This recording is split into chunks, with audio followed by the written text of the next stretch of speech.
Welcome to Jesus Changes Everything, a daily podcast dedicated to providing a fresh look at the ancient and glorious truth that Jesus not only reigns, but is busy about the business of bringing all things under subjection, that celebrates the wonder and the glory that he has been given all authority in heaven and on earth.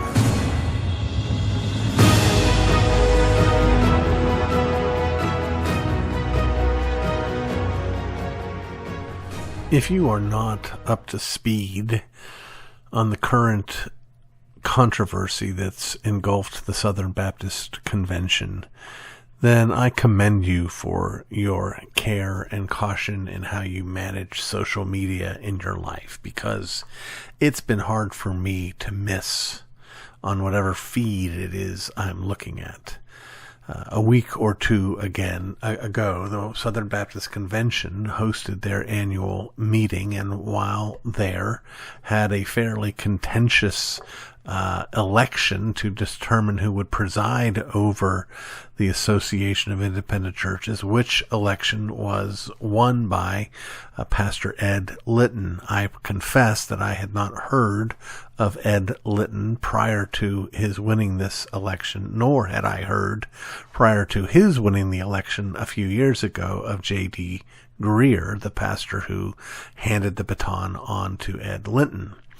However, that, as controversial as it may have been, was not the controversy we're looking at right now, because it looks like perhaps Mr. Greer has passed on more than just the baton to Pastor Litton. That is, there has been controversy over the question of pastoral plagiarism and what constitutes plagiarism, and whether or not one has an obligation to cite people one is quoting in the context of a sermon, whether or not it matters if you have the permission of the one you're citing to use his material, and then the potential, of course, as it's so often the case, the cover-up is worse than the crime. We have accusations of cover-up as well. It's not my intention in this particular segment of the Jesus Changes Everything podcast to answer any of those questions. I'm not in a position to know. I'm not interested in studying up on the matter. It's just not a particular concern to me. However, I do want to address what I've seen on the internet since then. And I'm going to do this because I've been in that situation where I was brought to shame by my own behavior. And I watched, and continue to watch, frankly, I watched professing Christians seem to take a kind of diabolical delight in my own sin. I don't know whether Ed Litton is guilty or not. I don't know how guilty he is. I don't know if he's repentant. I don't know how repentant he is. I don't know if he's covering up. I don't know who is covering up with him, if there is a cover-up. I don't know any of those things. I don't need to know those things. And again, I don't have the mechanisms by which I could know those things. I do know there's a lot of people out there talking about it who also don't know any of those things. But even that is not my focus today, that people are talking about it. My focus today is the mockery and the snarkiness and the seeming delight that some have on this embarrassing situation. We seem to have quite a few hams on the internet, those who think it's funny that this honorable old gentleman has supposedly fallen into this grievous sin. I just, let me confess, I can understand the temptation I understand it because my own sense of humor tends toward the sarcastic. But that's something that I'm trying to push against, something I'm trying to put behind me and to put to death. It's not a healthy way to look at humor, and especially when sarcasm is directed at either those I love and or those whom my Heavenly Father loves. Let's suppose, for the sake of argument, just for the sake of argument, let's say that Ed Litton is guilty of this plagiarism. Let's suppose that he's been pulling the wool over the eyes of whoever's been listening to his sermons for quite some time. He has been earning praise and reputation and favor and standing and status through dishonest means. And I'm not saying this is true at all. I don't know. What I'm saying is that even if we grant all of that, is it possible for someone to be guilty of all of that and be a believer? And if so, how does that impact how we respond? Next question. Is it possible for Ed to be guilty of everything he's accused of, for him to be a believer, and for him to not yet publicly be repentant? Yes. Of course.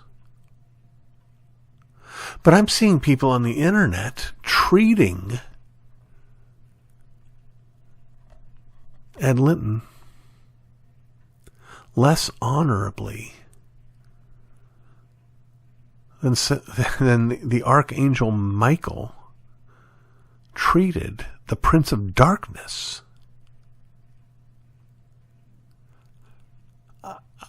I think anyone who jumps to the conclusion that, well, because of this, Ed Litton must be outside the kingdom and therefore I am free to open up my big bag of insulting things Jesus said to the Pharisees and use it against him.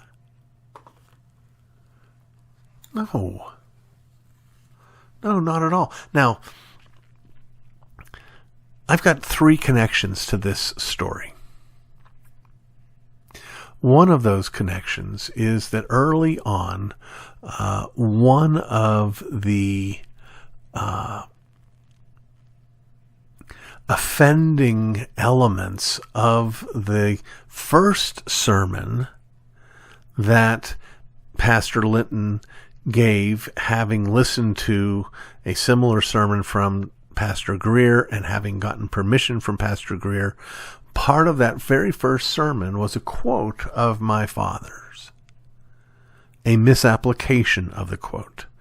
My father, along with my dear friend Robert Wogamuth, wrote a book called What's in the Bible? And in that book, they affirmed, by the way, this book is not color-coded, so you know what's Robert and what's RC. But it says in that book that we should whisper where God whispers and shout where God shouts. And all that is an attempt to say, hey, when where the Bible is at its least clear, we need to be the least dogmatic. But this was used by both pastors, Greer and Litton, as a kind of excuse for downplaying the significance of homosexual sin. So that's one connection that I have to this particular controversy. The other connection that I have is that I've been there. Not on this particular issue, but I've had public scandal.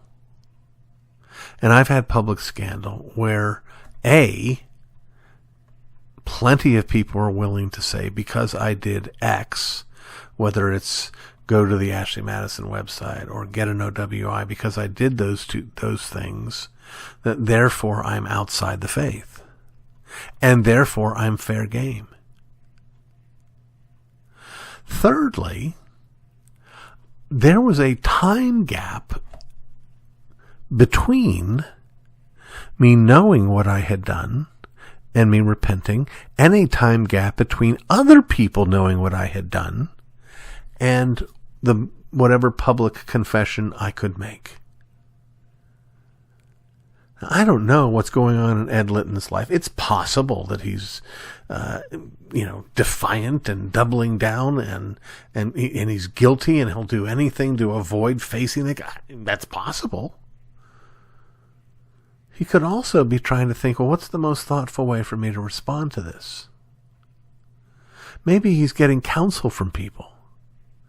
Maybe he's talking to people who aren't interested in covering up, but he's talking to people who are interested in ministering to him and to the members of the Southern Baptist Convention.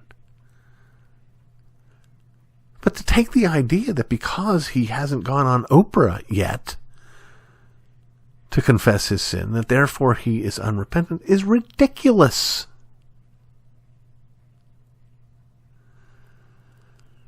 My stars, how did we get not only so quick to judge?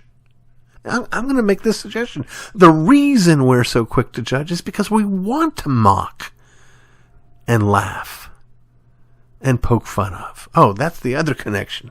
There's the third connection I have with this story. One of the ways that Pastor Litton has been mocked is there have been countless memes on social media giving well-known quotes from other people in the evangelical arena and listing them as if they came from, or as if he claimed that they came from, Ed Litton. One of which was my father's now well-known response to a question at a Ligonier National Conference, where he said, he gave this tender answer, "What's wrong with you people?" That's a good question to ask. What's wrong with us? What is wrong with us? Again, assuming he's guilty. I don't know that he is. Shouldn't we be sad? Shouldn't we be not covering up in the sense of denying his guilt, but covering up in the sense of, well, Shem and Japheth dealing with Noah? Can we not make this a public spectacle? Can we let this be dealt with in the local church? Can we not intrude in this tragedy? Can we not jump to conclusions that we don't have enough information to get to? Here's my suggestion for all of us. Let's all of us, every time we see a well-known evangelical leader be accused of or fall into some sort of grievous sin, let's use that occasion to not point fingers, but to look in the mirror. Let's use that occasion to get on our knees and pray our own repentant prayers. Let's get on our knees and thank God that more of our own sins are not public knowledge. Let's respond with humility when we're watching a brother humiliated.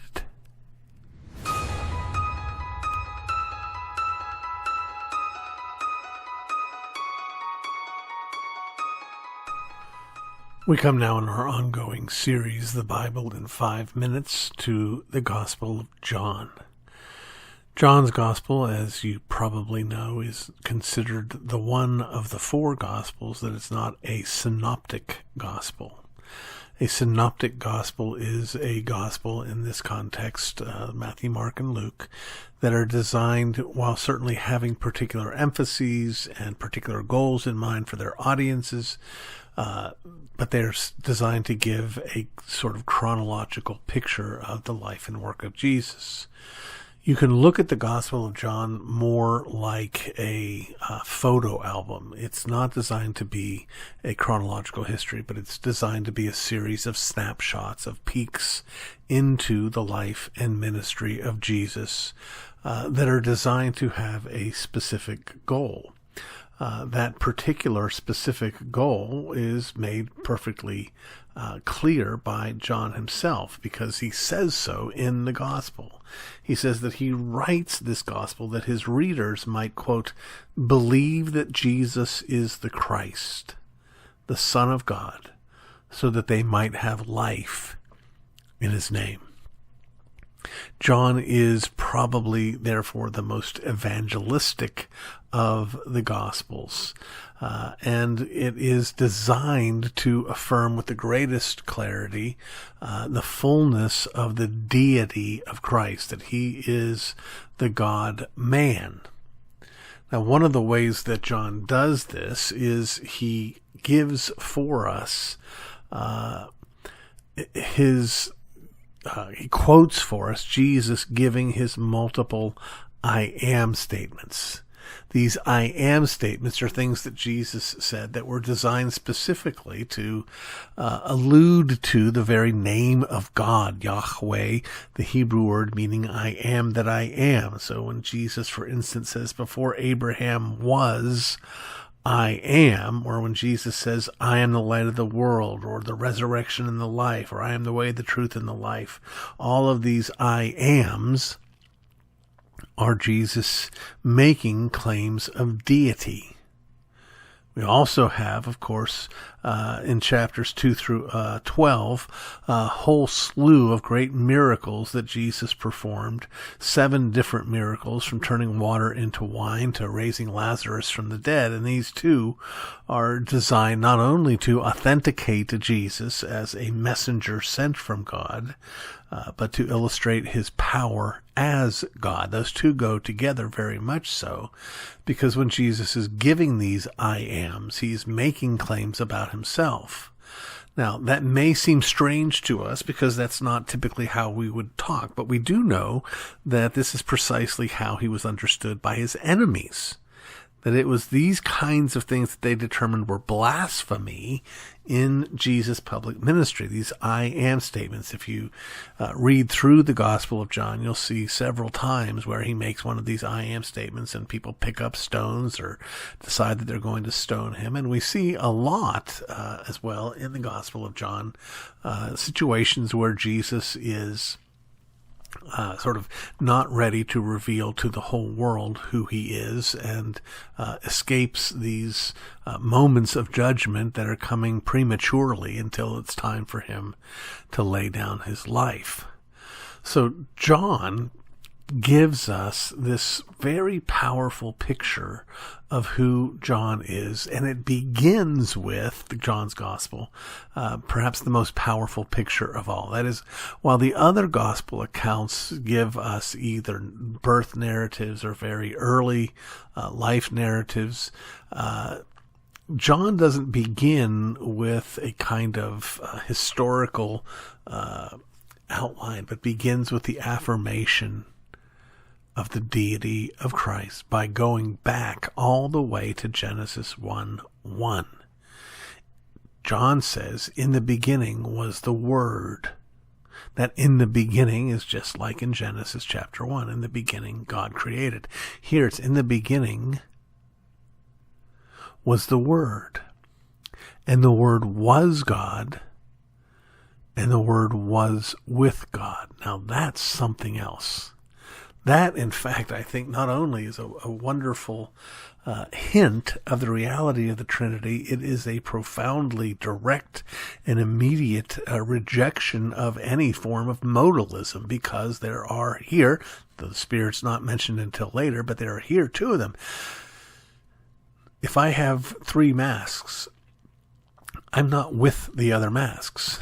There has to be different persons here. So John is that place so often that we go to answer so many heresies, whether it's the Mormon heresy that argues that Jesus was created, or whether it's any form of the Arian heresy that denies the deity of Christ.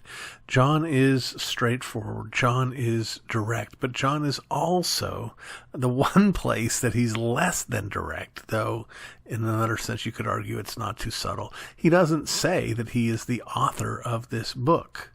And every time he appears in the story, he describes himself as the disciple whom Jesus loved. Well, I don't think that's pride. I think that's humility. I think John is rejoicing over the reality that he is loved by Jesus. But you know what? So am I. And so are you. Let me encourage you, take some time to read through the Gospel of John. It is so unlike the others. Nothing contradictory, of course, but it's so unlike the others and just very, very powerful, moving, glorious revelation of who Jesus is. There's a real sense of worship in this book, so I encourage you to spend some time in it.